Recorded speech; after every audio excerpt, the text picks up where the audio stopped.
Hello, I'm Arthur Sexton, and welcome to my final project review for ETEC591. This is a review of a lesson that I wrote for Introduction to Computer Programming. Before I get into the actual lesson review, though, I'd like to discuss and review a few pedagogical approaches that I took in designing this lesson. When discussing pedagogical approaches in e-learning, we usually end up debating instructivist versus constructivist ways of doing things. In pedagogy in general and online learning in particular, we talk about stages in learning processes and hierarchies of learning and understanding. Bloom's taxonomy is a classic example of a hierarchy of knowledge. In Bloom's taxonomy of knowledge, levels lead to whole systems of questions to test the level that each student has managed to attain. Bloom's taxonomy mainly describes content and knowledge. And pedagogy is not an exact science. It's as a consequence, exact definitions are not always possible. The categories are more concepts, almost heuristics. It's easier to say that something in general and then to state what's typical for each category. In my lesson plan, I've used some general concepts from many pedagogical theories, but I'm going to highlight just a few. TPAC, constructivism or inquiry-based methodologies, and scaffolding. TPAC stands for Technological Pedagogical Content Knowledge. It's a theory that was developed to explain the set of knowledge that teachers need to teach their students, teach effectively, and use technology. The seminal piece for TPAC model was written in 2006 by Mishra and Kohler in Technological Pedagogical Content Knowledge, a framework for teacher knowledge. They explain that their theory comes after 5 years of studying teachers at all different grade levels with design experiments to see how their classrooms operated. TPAC gives us 3 knowledge areas to consider: technology, pedagogy, and content knowledge. Arranging these 3 categories into a Venn diagram helps us to see the areas the overlap that the areas created in the framework. First, we overlap pedagogical content knowledge here. This overlap reminds us that as teachers, we design a lesson based on how students can best learn our specific course material. As teachers, we understand that this knowledge overlap, called PCK, is required to simplify a subject and teach it effectively. The second overlap area that is created is technological content knowledge, TCK. TCK is how the technology influences the content. For example, in the lesson plan I created and will be reviewing, I've used online programming exercises in order to teach the basics of computer programming. The third overlap area created by this Venn diagram is technological pedagogical knowledge. TPK highlights the area where technology and pedagogy influence each other. Incorporating technology into a classroom often causes changes in how the material is taught. In this lesson plan I will be reviewing, I have threaded forums as an example, as an extension or replacement for traditional classroom discussion. The second major pedagogical theory base that I've used in my lesson was inquiry-based or constructivist in nature. Constructivist approach argues that people have to be active learners and construct knowledge themselves based on what they already know. The knowledge is seen as more subjective, dynamic, and expanding rather than objective and static. The main tasks here are processing and understanding of information, making sense of the surrounding world. The learner here has a clear responsibility for his or her own learning, and the approach is therefore learner-centered or learner-centric. Constructivism demands participations at all levels and moves responsibility, empowerment down the hierarchy, thereby sort of flattening it. The teacher or the instructivist sage or sage will increasingly become a guide or facilitator in this setting. The approach is often problem or project based, PBL, and the student is given a problem to solve. In my lesson, students will be asked to build a small program using the building blocks of knowledge that they will develop through the 10 lessons. The last pedagogical theory that I would like to highlight is that of scaffolding. Social constructive pedagogy is used in distance or e-learning due to its nature of collaborative knowledge development, which could be effectively integrated with asynchronous learning processes. In these processes, students may need support in certain situations, and the teacher should find ways to assist them in order to maintain productive learning. The term scaffolding is used to identify such support provided by either the teacher, tutor, or peer students. Scaffolding is a necessary part of the social constructivist pedagogy. In e-learning, students need support in order to integrate with knowledge construction. Scaffolding is essentially a teaching strategy that involves social interaction, discussion, and collaboration. Scaffolding refers to the support provided by learners to ensure that they succeed in the learning environment. Scaffolding are strategies that a teacher uses to help learners span a cognitive gap or learning hurdle, and in my lesson I'm using online threaded discussion forums to have peer and teacher supported scaffolding. Also, the class will engage in classroom or virtual learning discussion and exercises that will also be creating scaffolding, building upon their knowledge base each week and allowing incremental learning supported by the instructor, online tools, and their peers. So now that we've taken a brief look at the pedagogy and gotten that out of the way, let's move on to the tour of the lesson. First, I've created a lesson plan overview which gives us the individual days or lessons, if required, the TEKs that are supported in the lessons, the content of the actual lesson here with links for each, the type of activity that lesson has in it, and on this side I have, if it's asynchronous, which could be class or Zoom, or asynchronous, which is home type activities that they're doing alone or with other students in an asynchronous type of setting. I've created the overview goes on for each week and culminates on week 10 with each lesson or week being shown with all the activities that are included for that week. Over here is my Google Classroom for this individual lesson, and I start out by discussing what this lesson is.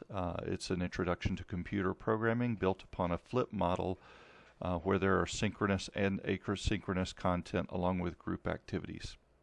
Each week builds and extends the knowledge required for activities, so it's constructivist in approach, whereby scaffolding the information broken up into chunks and supported by students to build current knowledge that will be gained during the course. Some of the videos and exercises are meant to spur additional investigation outside of the synchronous instruction times, thereby creating more engaged students.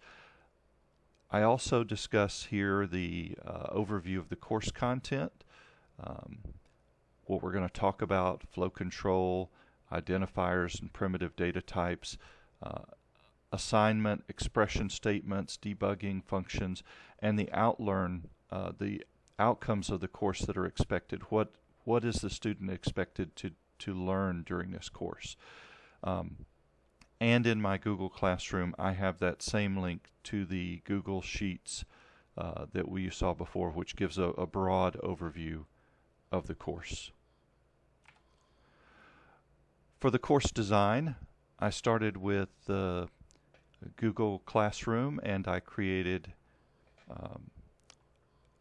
subjects for each day, features for each day, so that they're in order, design, and easily navigable all the way down.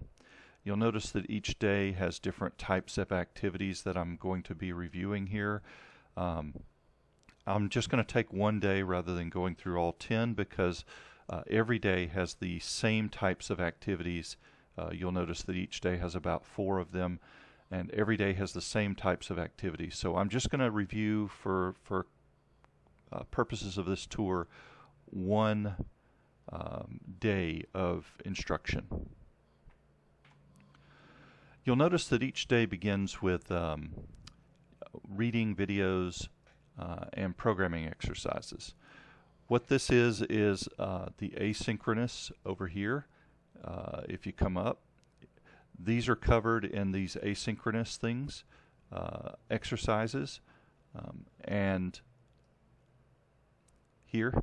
And what they're meant to do is build information for the students to do outside the class in a flipped classroom approach. So usually this is reading or videos, and then I also implemented some exercises that kind of help build upon what the videos and reading had to say. I found code.org to have some fantastic information related to this. So what we're going to do is open in Google Classrooms. I'm going to open the first one, which has the assignments for watching the video about sequencing and responding to the Day 2 discussion question, which we're going to look at later, and then at least responding to 2 other student answers by the end of the day. The first thing is a video, and this video will help introduce the topic. For the purposes of this review, I'm not going to open the video and have you watch this, but it will take you to a video which I'm going to click on just so you can see, and that video will explain all of the software that what's going on. The second part of each day is usually done with individual coding activities. I found code.org to have fantastic building activities here, so I'm going to open the first one of these so we can see how it looks. On code.org you can see that the first activity is a really simple coding activity, and this one is built upon the first real lesson on the day, which is sequences. So on code.org, what we're learning here is that computers are programming is just a sequence of instructions. So in this little code, we're trying to make this guy find the other guy. And of course on this one he just needs to move 2 spaces forward. So when run, move forward, run. And as you can see, he does it, and we're allowed to look at that. So each little project gets more and more complicated building upon the last one, but they're all having to do with sequencing. So I'm going to open the last one so we can see how that looks. As we see, it looks a lot more complex than the first one, but we're still doing the same thing. We're doing a series of instructions. So our guy here, our little character, in order to get to the pig, needs to do certain things. So in this case, we're going to I'm going to purposely mess up so we can see how it looks when a student messes up. So they're going to move forward, and I'm just going to run it. Oops. And they hit the dynamite and blew up. Over here, the little activity has them try again and write the code. So we reset, and we're able to, okay, he wants to turn. He doesn't want to move forward. We want to turn right. Move forward. Turn left. Move forward. Move forward. And this won't quite get us there, but we can run it. And as you can see, it highlights each one that the student is doing. They didn't quite get there, but you can see where this is going. For this review, I'm going to stop it here, but you can see how we started out very simple, and we built upon the knowledge in an exercise that a student would find interesting. I did want to also highlight something here. I noted that some of these instructions outside the class were meant to help the student want to be more inquisitive and become an active learner. So I only have them doing the first 5 exercises here, which I think are fundamental in learning sequencing in computers. We looked at the first one, we looked at the 5th one, but you'll notice there's 20 of these out here. So a student could very well come in here and be really interested enough to go through the other 20 to see how much more complex sequencing can get. I'm hoping that would be the case based on what the student becoming more inquiry or engaged in their own learning. So that was the first assignment for the day we're going to be looking at. The second one has to do with, well, in the first one you'll notice in the asynchronous, it says that they have to view the day 2 discussion question and respond to at least 2 other students. So my day 2 discussion question is pretty simple, and it is just a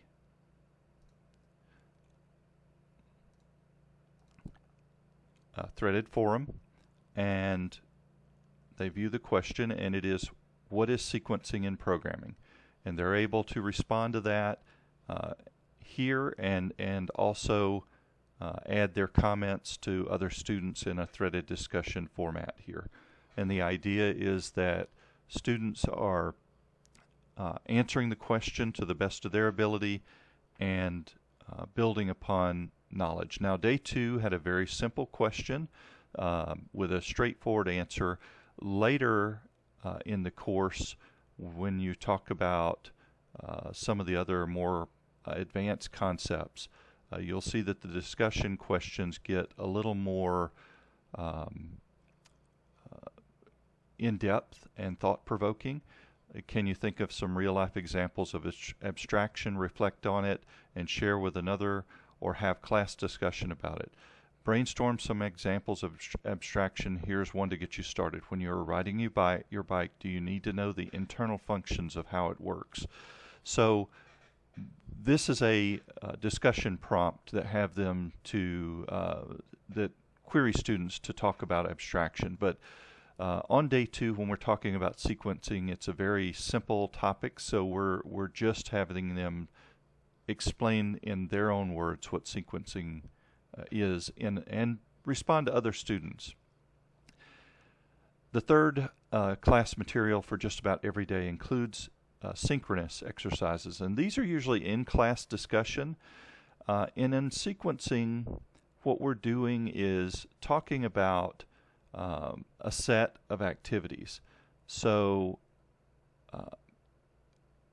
we're going over with the students either in class or virtually via Zoom what sequencing is and relating it to everyday exercises. And by doing this, again, we're scaffolding. We're building up students' knowledge based on what they eventually what they already know, and we're supporting the knowledge that they gained during the asynchronous or during that flipped classroom time. So that is the actual classroom discovery part of this, and we actually have a classroom activity that goes along with that. In day 2, we're doing graph paper programming, and this is a classroom exercise where, again, we're teaching sequencing. So what we want to do is to use a piece of graph paper and to teach students to write a program on a piece of graph paper. And what we do is we create these we take a grid in the graph paper and we create these create some black squares on it, and the students have to start at one point and navigate through these grids and indicate when they're supposed to shade these black. So in this case, we would say, okay, we want to move one square to the right, fill in the color, move another square to the right, move another square to the right, fill in the color, move one square down, move one square to the left. And we're teaching them to do this in English first, and we go through an exercise where everybody does it. And then we teach them to do it in symbols. And this is important because although it is teaching sequencing, it's also teaching a bit about abstraction that we're going to learn later in an exercise. So it's sort of a preview to that.